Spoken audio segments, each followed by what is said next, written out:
sini saya sebagai penyaji satu akan menyampaikan 3 materi, yaitu pengertian sistem, pengertian TI, dan pengertian sistem TI. Sini saya awali dengan pengertian sistem. Menurut Landi Sidarta, sistem adalah himpunan dari bagian-bagian yang saling berhubungan yang secara bersama mencapai tujuan yang sama, lain halnya dengan Davids mengemukakan bahwa sistem secara fisik adalah kumpulan dari elemen-elemen yang beroperasi bersama-sama untuk menyelesaikan suatu sasaran. Menurut KBBI, sistem adalah perangkat unsur yang secara teratur saling berkaitan sehingga membentuk suatu totalitas. Jadi pengertian sistem dari berbagai pendapat tersebut, maka dapat disimpulkan pengertian sistem adalah suatu kumpulan yang terdiri dari bagian-bagian yang saling terhubung secara teratur sehingga membentuk suatu rangkaian totalitas untuk mencapai suatu tujuan. Yang kedua, pengertian TI. Menurut MC Coons, TI merujuk pada seluruh bentuk teknologi yang digunakan untuk menciptakan, menyimpan, mengubah, dan untuk menggunakan informasi tersebut dalam segala bentuknya. Menurut Martin, TI tidak terbatas pada teknologi komputer yang digunakan untuk memproses dan menyimpan informasi, melainkan juga mencakup teknologi komunikasi untuk mengirimkan informasi. Yang ketiga, pengertian sistem TI.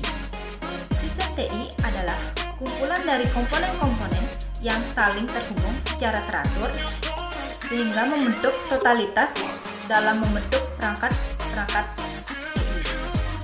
Baik, sekian dari saya, akan dilanjutkan oleh rekan saya. Di sini saya sebagai penyaji kedua akan melanjutkan materi dari teman saya. 2.2 Klasifikasi sistem TI. Secara luas, sistem TI dapat dibedakan menjadi 5. Yang pertama, menurut departemen. Yang kedua, menurut dukungan terhadap level manajemen. Yang ketiga, menurut fungsi sistem. Yang keempat, menurut ukuran. Dan yang kelima, berdasarkan generasinya.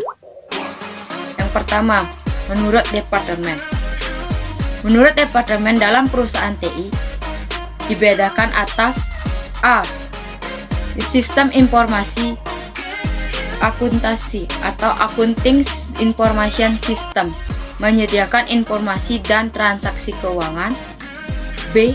Sistem informasi pemasaran atau marketing information system, menyediakan informasi untuk penjualan, promosi penjualan, kegiatan-kegiatan pemasaran, kegiatan-kegiatan penelitian pasar, dan lain sebagainya.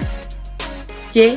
Informasi produksi, digunakan untuk mendukung fungsi produksi yang mencakup seluruh kegiatan yang terkait dengan pemasaran dan pengendalian proses untuk memproduksi barang atau jasa. Di sini saya akan menyampaikan materi tentang teknologi informasi menurut fungsi sistem. Berdasarkan fungsi yang diemban sistem, sistem teknologi informasi dibedakan menjadi sistem teknologi informasi yang melekat atau embedded IT system, sistem teknologi informasi yang khusus atau dedicated IT system, dan sistem teknologi informasi serbaguna atau purpose IT system. A. Embedded IT system merupakan sistem teknologi informasi yang melekat pada produk lain. Sebagai contoh, sistem VCR atau Video Cassette Recorder memiliki sistem teknologi informasi yang memungkinkan pemakai dapat merekam tayangan televisi. Adapun sistem teknologi informasi pada lift dapat digunakan untuk mengendalikan gerakan lift dalam gedung pencakar langit. Misalnya, lift pada lift tertentu tidak bisa digunakan untuk lantai 2 sampai dengan 7 pada jam 7 sampai dengan jam 9. B. Dedicated IT System adalah sistem teknologi informasi yang dirancang untuk melakukan tugas-tugas khusus.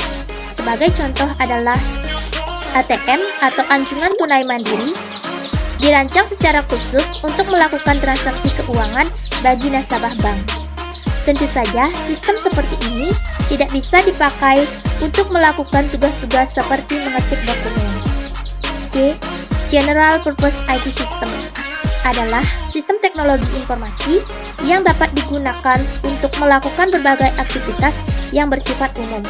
Contohnya adalah personal komputer, yang merupakan peralatan yang dipakai di rumah atau perkantoran untuk mencatat pengeluaran, melakukan perhitungan statistik, membuat dokumen, ataupun untuk belajar. Terima kasih atas waktu yang diberikan kepada saya. Di sini saya akan melanjutkan materi dari teman saya, yaitu 4 menurut ukuran.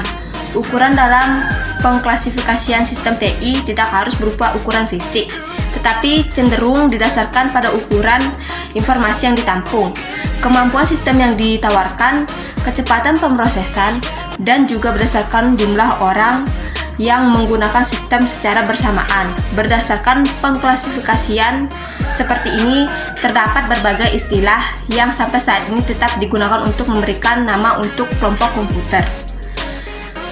Sekalian parameter yang digunakan untuk pengklasifikasiannya seringkali berubah seiring dengan perkembangan teknologi yang mendukung komputer. Kelompok tersebut adalah microcontroller, mikrokomputer, station, mini komputer, mainframe, dan superkomputer.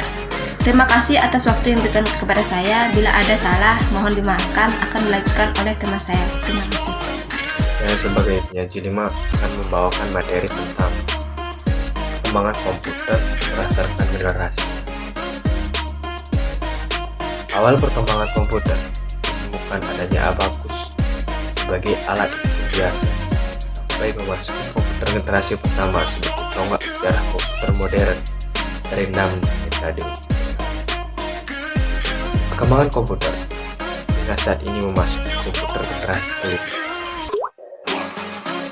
Adapun berdasarkan generasinya, terdapat komputer generasi pertama, komputer generasi kedua, generasi ketiga, generasi keempat, generasi kelima, dan generasi keenam, dan kemungkinan komputer di masa depan.